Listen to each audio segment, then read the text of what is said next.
السلام عليكم البنات، مرحبا بكم عندي اليوم فيديو جديد. هذا الفيديو عباره على جوج ديال لي طاخت، وحده بانو في باي بالبنان والبسكوي، والثانيه البسكوي ايضا باللا طاخت اوسي بالفرامبواز وكريم كراميل. خليكم معايا نتعرفوا على المقادير والمكونات.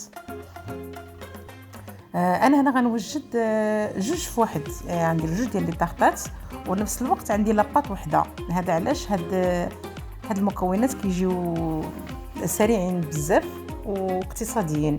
اول حاجه كيف كتشوفوا معايا خديت بسكوي ديجيستيف مع البسكوي سبيركلوز، وانتم تقدروا ديروا اللي بغيتو، سواء صابلي سواء ماريا سواء بسكوي هيرنيس، راه معروف كيف معروف هو.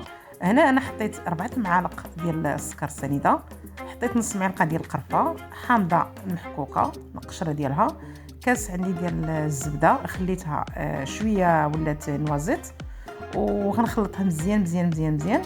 وانتم تقدروا الا بغيتوا لاباط تجي قاصحه اكثر زيدوا الزبده اكثر، لانه العكس صحيح، اذا كثرتوا الزبده لاباط كتقصح، ولا نقصتوا الزبده لاباط كتجي خفيفه، العكس ديال الا حطينا الزبده تجي خفيفه.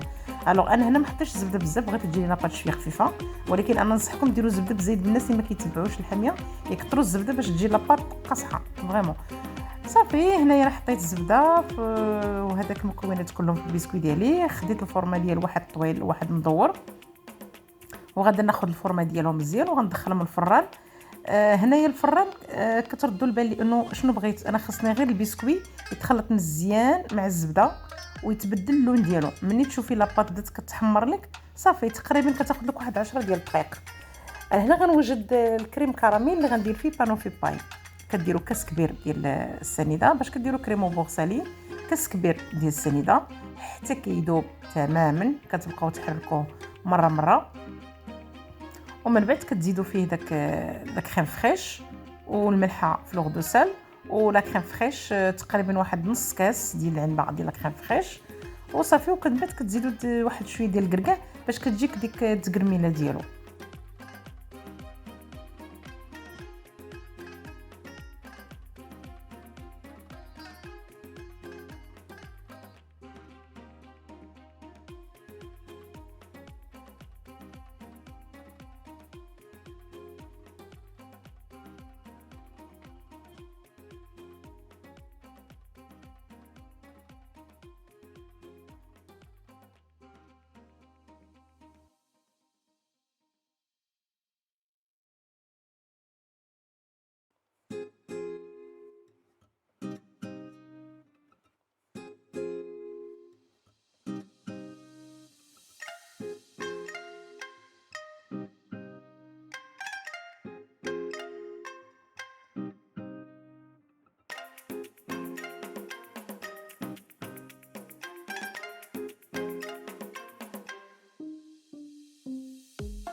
هنايا بعد ما وجدنا البانو في باي خليناه يبرد شي شويه.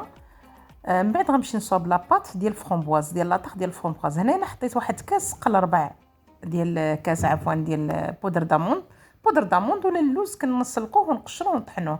هنايا زدت كاس لاروب ديال الزبده دايبه مذوبه. عندي هنايا واحد لاباط ديال نوازيت ولا كريم كراميل اللي متوفر. هنايا غنحط انايا كاس لاروب ديال هذيك لا كريم ديال نوازيت، راه كتباع في المحل التجاري. وإلا ما توفرش على تقدروا ديري غير كريم بورسالي بحال لي صوص بانو في باي، ديروا منها كاس. هنايا انا زدت درت هذيك كريم ديال النوازيت وزدت شويه ديال كريم كراميل. من بعد خلطتها مزيان، كتخلطوا مزيان مزيان مزيان مزيان حتى كتحصلوا على واحد لاباط نيله. هنايا هذا لاباط ديال خلاص ديال بانو في باي ديجا راني عمرتها وريتها لكم. هنايا هذيك لاباط لما خدمتها مزيان حتى كتعطيني هاد، كتجي بحال شكل بوماط، كتخدميها مزيان الغبره ديال اللوز مع الزبده مع الكريم كراميل، كتخدميها مزيان كتولي بحال شكل بوماط. كنديرها في واحد بوش حلواني ولا ميكا بلاستيكيه ديال البلاستيكه عفوا ديال المطبخ الصحيه، وكتاخذوا كتحطوا كتعلش باش ديروا غير الفورمه وصافي. ومن بعد غندير فوق منها لي فرomboise منبتين. ومن بعد كتاخدي شويه ديال سوا الكركاع ولا النوازيت كيكونوا كغيي، كتحطيهم على الوجه ديالهم. ونتمنى لكم فرجه ممتعه والصحه والراحه، ونتمنىكم تجربوهم، راهم تيجيو بساط ولذاذ واقتصاديين، يعني ما كيطلبوش شي مجهود كثير في المطبخ. وشكرا لكم بزاف على التفاعل، الاشتراكات ديالكم. وإن عجبكم الفيديو ديروا لي اشتراك لايك باش دائما، والجرس باش دائما يوصلكم الجديد ديالي. نتمنى لكم فرجه ممتعه.